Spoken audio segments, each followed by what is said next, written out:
Good morning. Welcome to Reading the Science of Mind in 1 Year. I'm Reverend Rafe Ellis, Senior Minister and Spiritual Leader at the Center for Spiritual Living Common Ground in Central Maryland. Today is June 10th. And so, what we do here is we listen to the daily reading, we share our perspectives on that, encourage you to share whatever comes alive in you in the chat, or if you have a specific question that I may or may not be able to answer, but pop it in the chat. And did we do a 5 minute meditative practice, and then we close with a spiritual mind treatment? So I invite you to sit back, enjoy, and let's learn together. Here we go.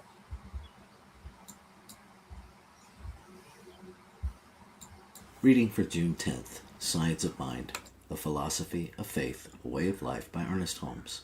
Reading from page 223, paragraph 3, through page 224, paragraph 2, using inclusive language. Treating pain. Use the thought of peace with the realization of a perfect presence. Many times, just the statement, right where pain seems to operate, the presence of God is, will instantly obliterate the pain. The perfect realization of this presence would always do so. Know that in this presence there is no tension, no struggle, no fear. There is no sense of conflict. Know this until there comes to your consciousness a deep, calm sense of peace and ease, and until every thought of pain is eliminated. Healing takes place to the degree that we send down the right kind of thoughts into subjectivity. We mean by thinking consciously and with deep feeling, knowing we implant the right idea in mind, and mind reproduces this idea as effect in the body. We must realize that we are using a power compared to which the united intelligence of the human race is as nothing. The practitioner involves an idea in mind. It is the law which creates. As the practitioner treats their own mentality, which is simply a point in mind, they reach the mentality of their patient. The practitioner can erase the thought of pain from the patient's mentality when they have first neutralized the idea in their own thought.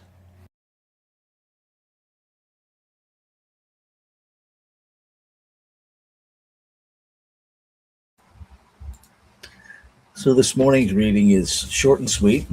And for many of us, it's complicated because for me, and if you've followed any of these, you know I look deeply at all of this stuff. I don't take anything. I don't even take Ernest Holmes at face value, right? I have to kind of look at it, Rubik's cube it, and different perspectives. And while I totally understand what is being said about pain, it is predicated on a belief that pain is a negative, and to not experience it. And I wonder about the role that pain, the positive role that pain might have in this physical realm as a communication of infinite intelligence about something else that might be happening in our physical body that needs our attention. And so I don't know. For me, it's not such a blanket one size fits all. As one who lives with chronic conditions in the physical realm in my body that are painful, I use this practice to free myself from the distraction of the physical pain. Um, And I treat for a perfect expression in my physical body. And I also recognize that I don't know what that is, right? I am basing the idea of my perfect physical beingness oftentimes on the absence or the elimination of some unwanted, undesired, uncomfortable condition in this physical realm that we have labeled illness. And even that is problematic for me because my education, my understanding, my love of these teachings is based in we affirm the presence of perfection. That I can't treat for the absence of a condition and obtain that because in the very treating of it, I name it, I hold on to it, I empower it. And so there gets to be this, what we learned in ministerial school in quantum physics as a tangled hierarchy. It's one of those loops where there just doesn't seem to be a way out of it. The example that was used in ministerial school is no, really, honestly, I'm a liar. Well, which one? I don't know what to do with that, right? Honestly, or you're a liar. If you're a liar, do I trust the honesty? If it just kind of keeps us going in circles. And I sometimes think our journey with our physical bodies does the same thing. Um, and so I will simply share do what works for you. Um, I love that, you know, when this starts off, it starts off with to treat for peace, right? When we're in pain, to treat for peace. Um, because maybe, if I break a bone, it's a positive that my body is communicating that pain to me to bring my attention to that area of my body that needs medical attention. Right? Ernest Holmes said that God is in the pill and the prayer, and so the very things that we label as illness maybe stop becoming illness the minute we release the label of illness. Right? Maybe some of it is just a normal physical evolution. Right? We are in bodies, we're in physical bodies that age. And I wonder how much, as I age, I wonder more about the aging process. And do we vilify the normal, perfect physical evolution because we dislike it? Um, and these are questions that I wrestle with.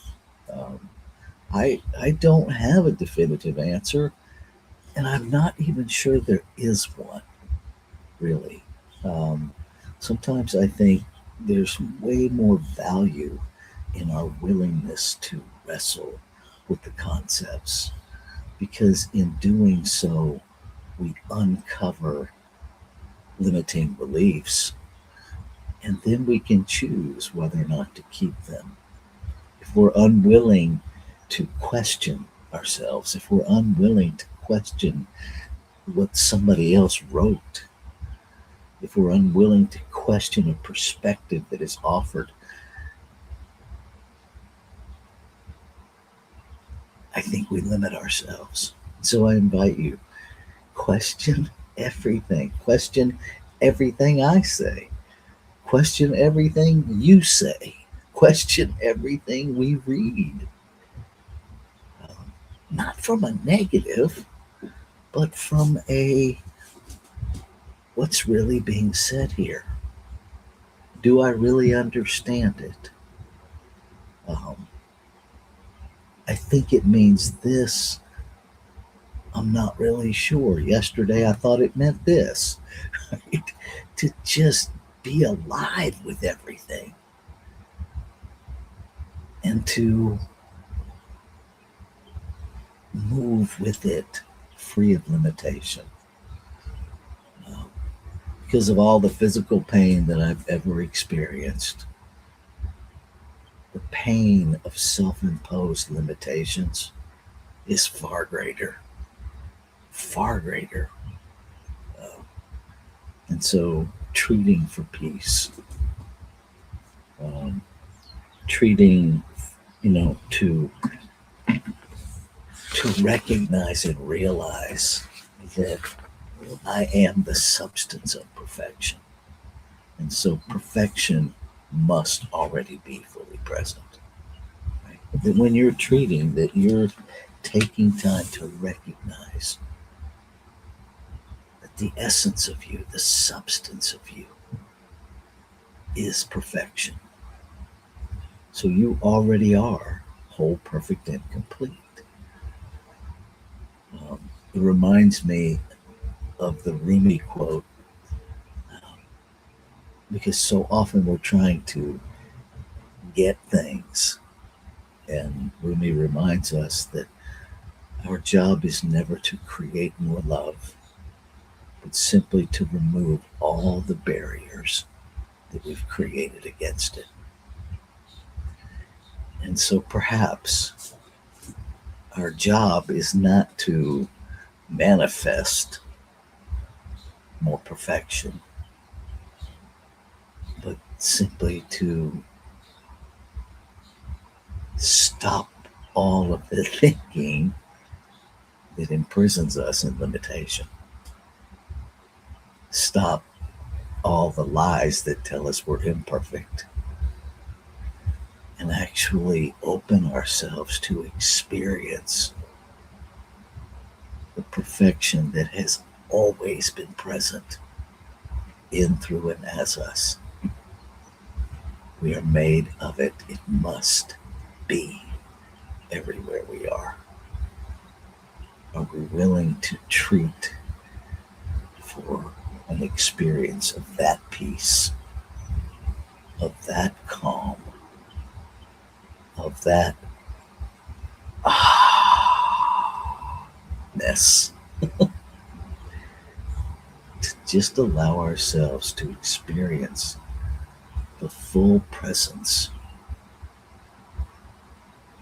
of our substance?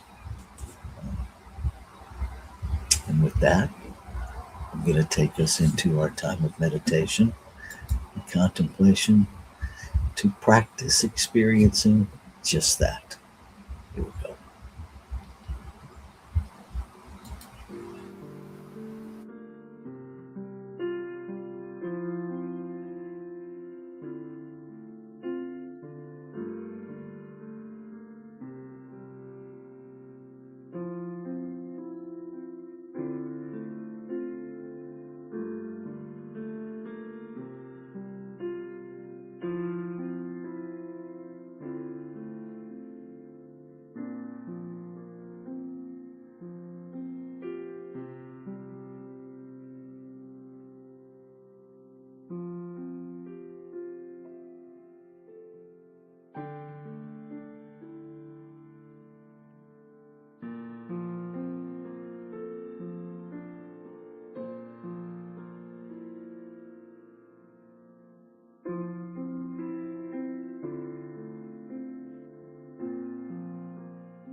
So, with this breath, I recognize one power everywhere present. That this one power is the substance of all creation. That it is the unseen substance of all, individualizing itself to express itself in this objectified world, to expand its experience of itself in the multiplicity of form. We know this one by many names: God, Allah, Jesus, Great Spirit, the Great Mystery, the universe, love, light, life. It is each of these things and more than can ever be contained in a finite label.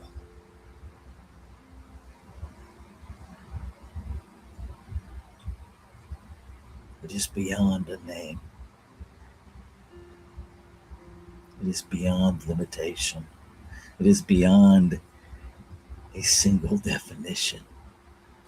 It simply is all that is.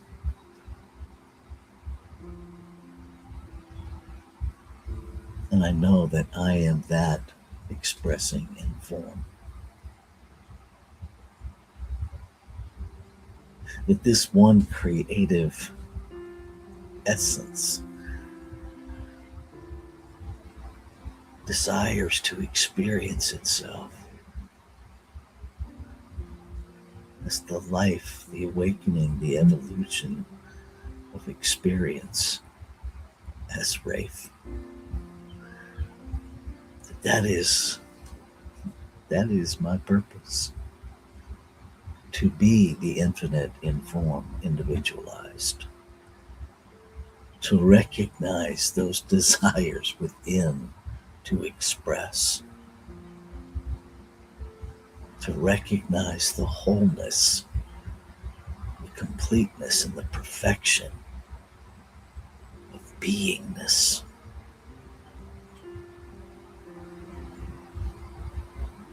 And as I recognize what is true of me, I instantly recognize what is true of all. One power, individualized, so what is true of one must be true of all. And so I claim and affirm that peace of perfection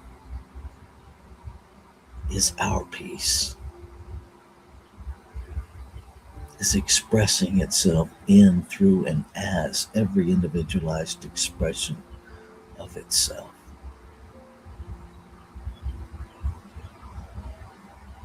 That there is an awakening to the reality that there is no conflict in one.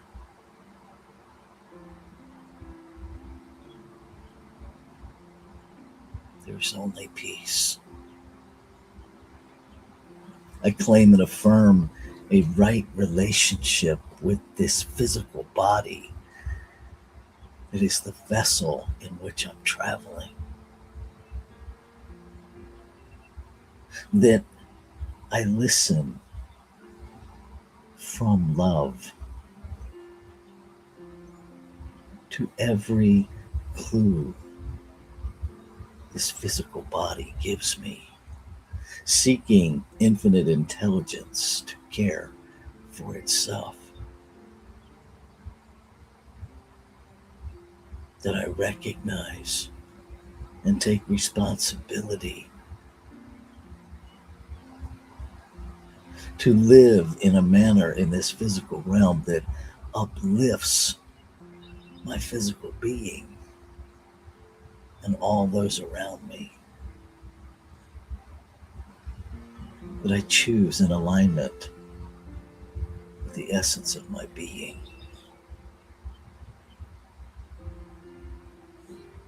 as I do, the perfection of my being is made manifest. And as it is made manifest in the residence of this physical being, it is made manifest in the whole of life.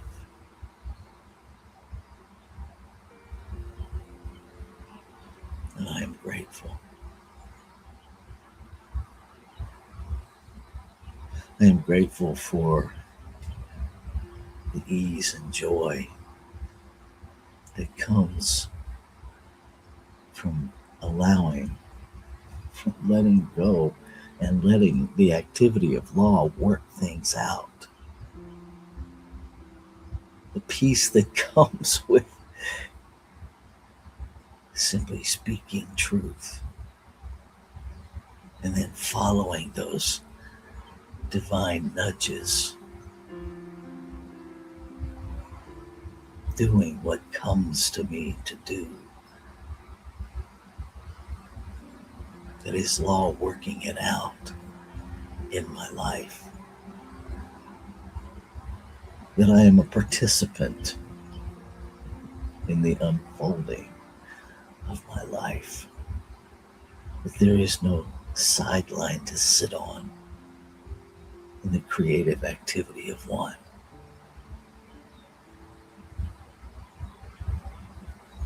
That there is no resting place and that there is no rest needed.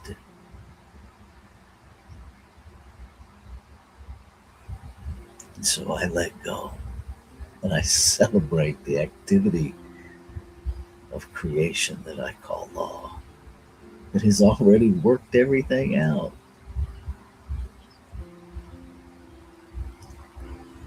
So I let go of my restrictive ideas so that I am open and aware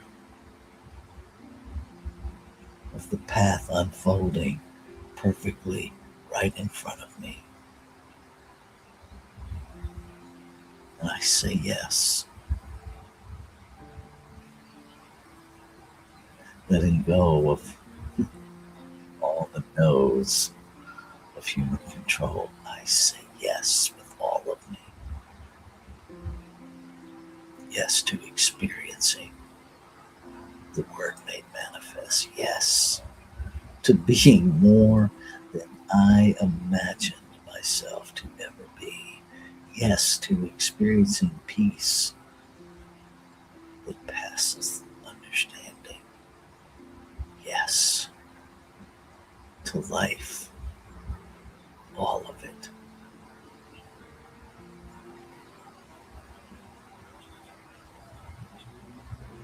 Ashe.